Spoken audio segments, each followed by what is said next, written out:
Pemirsa, ratusan warga Bojongkoneng, Babakan Madang, Kabupaten Bogor, Jawa Barat, Sabtu siang kembali menolak pemagaran dan penguasaan lahan oleh Sentul City. Warga yang kesal karena tidak direspon pemerintah setempat merusak kantor Balai Desa Bojongkoneng.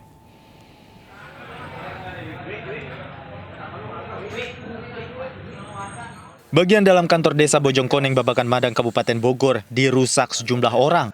Kantor desa mengalami kerusakan, mulai dari kaca depan yang pecah hingga kursi yang diacak-acak. Ruangan kepala desa turut jadi sasaran, hingga sejumlah meja di dalamnya hancur. Pengerusakan diduga dilakukan warga yang kesal karena menganggap pemerintah desa tidak berpihak kepada warga terkait penyerobotan lahan yang dilakukan PT Sentul City. Warga menuntut pemerintah desa Bojongkoneng dan Pemkab Bogor segera menghentikan penyerobotan lahan tersebut. Sekelompok orang masuk ke kantor desa, kemudian di kantor desa melakukan pengerusakan. Namun katanya saya tidak menuduh, sedang diselidiki oleh pihak kepolisian. Namun katanya ada salah satu warga yang ada di desa wilayah Bojongkoneng. Pengerusakan terjadi saat kantor desa tutup layanan karena libur. Namun di dalamnya ada sejumlah ibu-ibu PKK yang menggunakan ruangan kantor desa untuk menggelar rapat persiapan lomba. Namun dipastikan tak ada korban akibat pengerusakan ini. Dari Kabupaten Bogor, Jawa Barat, Cahyat Supriyatna, iNews melaporkan. Bocah 8 tahun di Takalar, Sulawesi Selatan meninggal dunia setelah mengalami sakit perut dan muntah-muntah usai menyantap nasi kotak. Puluhan orang lainnya juga mengalami gejala yang sama dan dilarikan ke rumah sakit.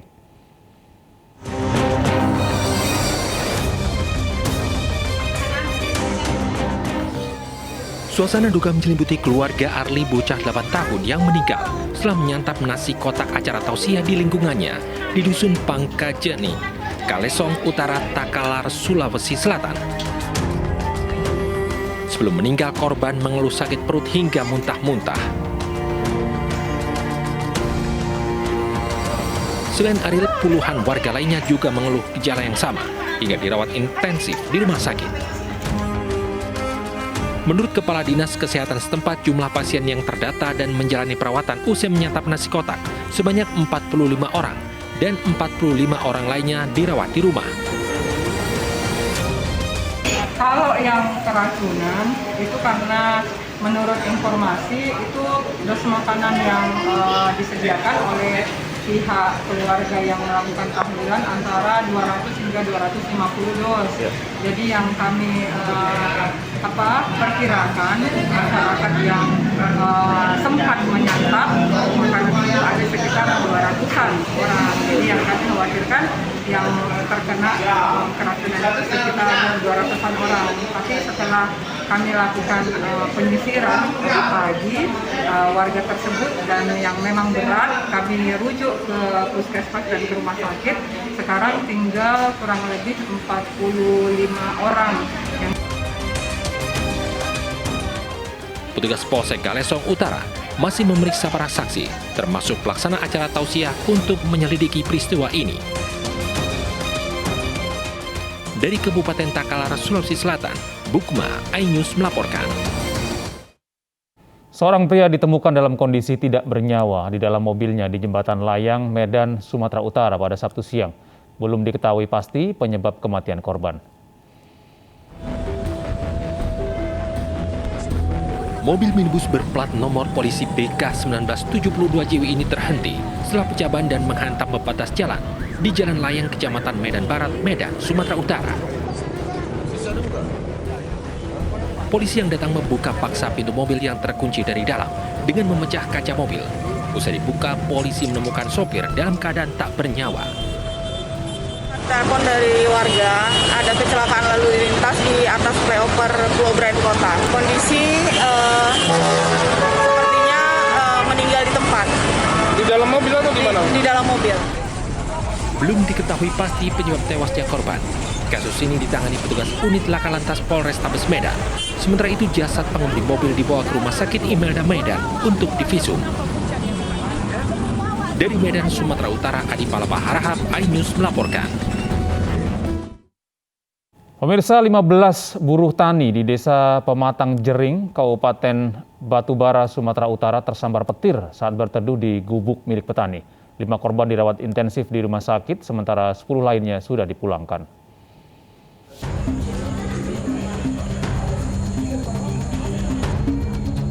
Nasib naas dialami 15 buruh tani yang sedang memanen padi di ladang di Desa Pematang Jering, Kecamatan Sesuga, Kabupaten Batubara, Sumatera Utara. Mereka tersambar petir saat berteduh di gubuk milik petani. Menurut penuturan korban, cuaca awalnya cerah, namun dalam waktu singkat cuaca berubah mendung. Tak lama kemudian hujan deras disertai angin kencang dan petir yang bersahutan. 15 buruh tani kemudian berhenti bekerja dan memilih berteduh di gubuk menunggu hujan reda. Bagusnya waktu kan hujan, kami duduk di gubuk rame-rame.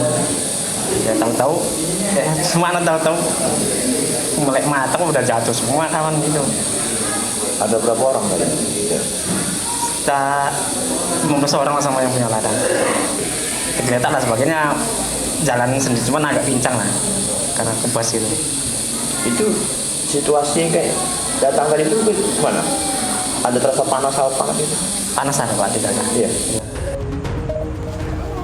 5 korban langsung dibawa ke rumah sakit, termasuk pemilik lahan yang harus menjalani perawatan intensif.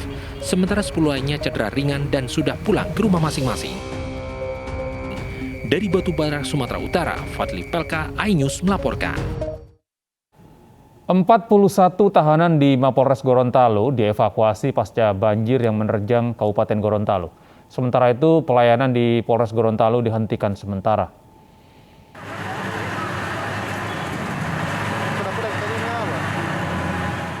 Sejumlah fasilitas di Mapolres Gorontalo diterjang material lumpur pasca banjir yang melanda wilayah Kecamatan Limboto, Kabupaten Gorontalo pada Jumat sore.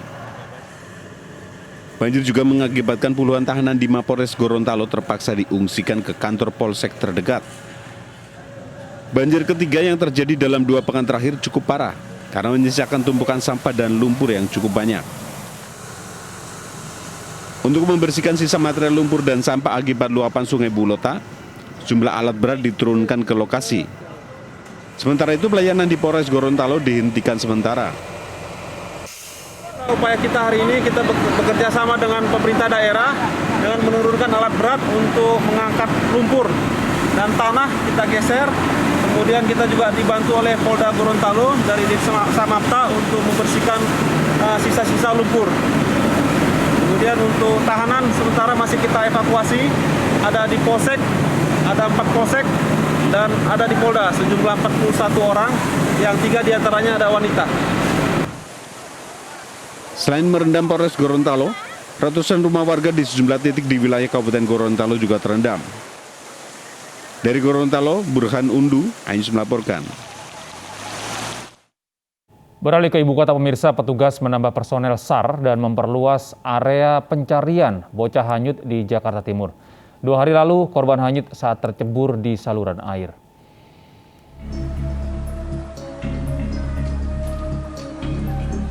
Dengan menggunakan perahu karet, tim SAR gabungan bersama relawan melanjutkan pencarian bocah bernama Adrian Maulana, berusia 12 tahun yang hanyut terbawa arus di saluran air di Jalan Dharma Bakti 2, Makassar, Jakarta Timur 2 hari lalu. Kali ini petugas mencari korban di aliran kanal banjir timur. Pencarian diperluas hingga mencapai Marunda, Jakarta Utara, lantaran diduga korban hanyut terbawa derasnya arus. Ada di lapangan ialah pertama dangkalnya sungai sehingga motor tempel tidak bisa melakukan mobilitas.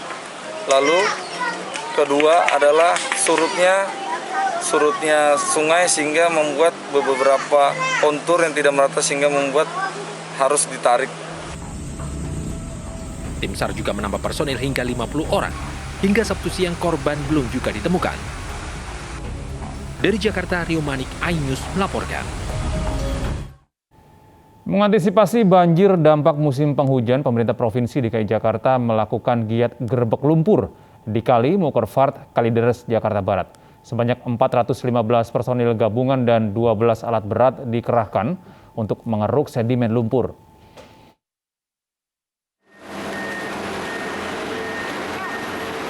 Pemprov DKI melakukan pengerukan sedimen lumpur di Kali Mokervaart, Kalideres, Jakarta Barat Sabtu pagi. Program gerebek lumpur ini dilakukan untuk mengantisipasi dampak banjir khususnya di Jakarta Barat. Sebanyak 12 alat berat ekskavator dan dump truck dikerahkan untuk mengeruk sedimen lumpur yang tebal di kali dan menormalkan kembali aliran Kali Mokerfar. Itu nanti target volumenya ada 154.000 kubik ya lumpur yang akan kita angkat dan kita akan buang, sehingga debit Kali Mokerfar ini yang faktual sekarang ini ada 91,37 meter kubik ya, akan kita tingkatkan sesuai dengan desain awal daripada Kali Mokerfar, yaitu 125 meter kubik. Selain pengendalian banjir, upaya Pemprov untuk mengatasi banjir juga dengan sumur resapan air. Dari Jakarta, Miftahul Gani, iNews melaporkan. Pemirsa, maraknya isu kandungan parasetamol di perairan Teluk Jakarta membuat Dinas Lingkungan Hidup DKI turun ke lapangan.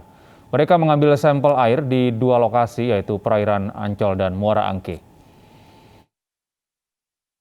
Sore, tim dari Dinas Lingkungan Hidup DKI Jakarta bertolak dari dermaga Kali Adem Muara Angke Penjaringan Jakarta Utara untuk mengambil sampel air di Teluk Jakarta. Hal ini dilakukan karena munculnya sebuah jurnal yang dirilis oleh Scientific Direct terkait adanya kandungan parasetamol sebesar 420 hingga 610 nanogram per liter di perairan Teluk Jakarta. Tim mengumpulkan sampel air dari 2 lokasi, yaitu di perairan Ancol dan perairan Muara Angke, seperti yang disebutkan dalam jurnal tersebut. Tim mengaku pengambilan sampel air rutin dilakukan 2 kali dalam 1 tahun. Parasetamol itu kan tidak ada, gitu. Jadi pada hari ini kita ngambil dan nanti kita kasih ke laboratorium yang bisa melakukan itu. Untuk membuktikan tujuannya? Iya, untuk mengetahui. Pemirsa, selama ini zat parasetamol identik dengan obat-obatan pereda rasa nyeri. Namun baru-baru ini sebuah penelitian mengungkapkan ada kandungan parasetamol di Laut Teluk Jakarta.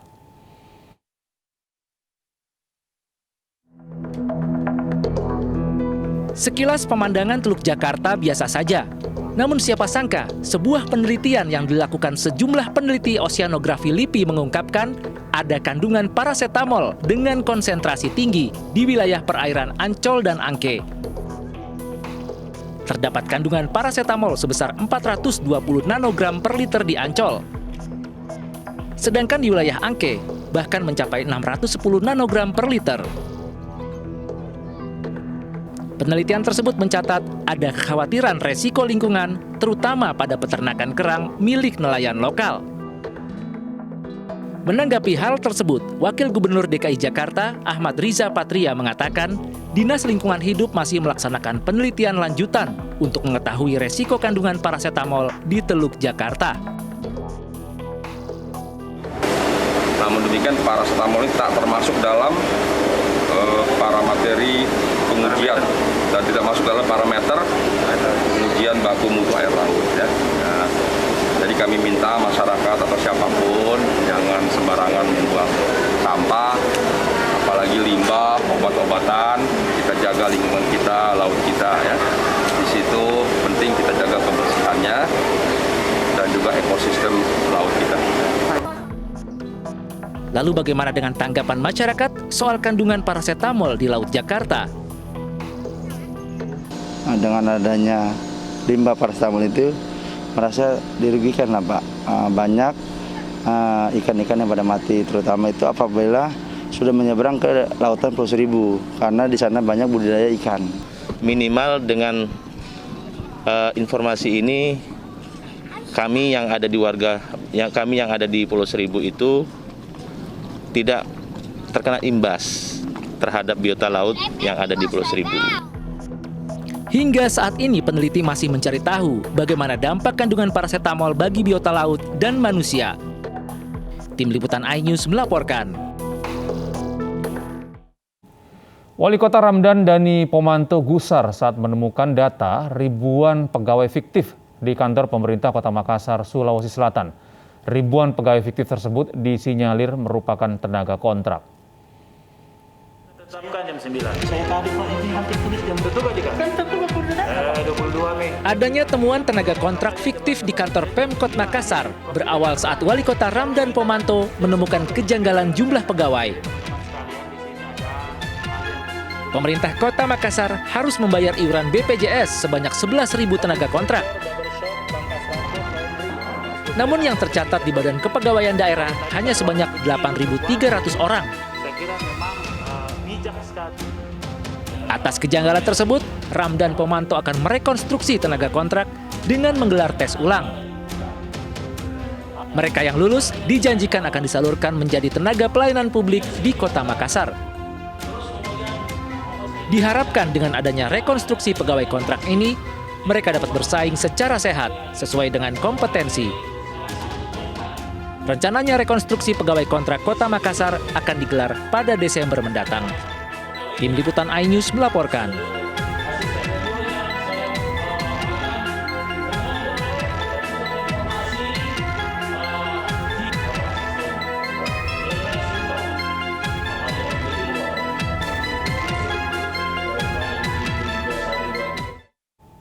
Tolak rapid test antigen anggota DPRD Kabupaten Bawalemo mengamuk di Bandara Jalaluddin Gorontalo. Kami akan hadirkan kembali informasinya sesaat lagi.